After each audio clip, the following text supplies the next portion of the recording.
Знаеш ли, че една сутрешна грешка буквално яде колагена ти? Не е слънцето, не е възрастта и дори не е генетиката.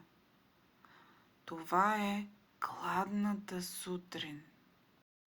Когато пропуснеш закуската сутрин или пиеш само кафе, тялото влиза в стрес, кортизола се покачва, мускулът започва да се разгражда. И това не е отслабване, това е стареене и разпадане. Протеинът сутрин казва: спокойно, строим, подмладяваме се. В Hot Mom Lab не гоним гладно тяло, гоним младо тяло. Във Viber групата ми давам готови формули сутрешни за подмладяване. Линк в биото.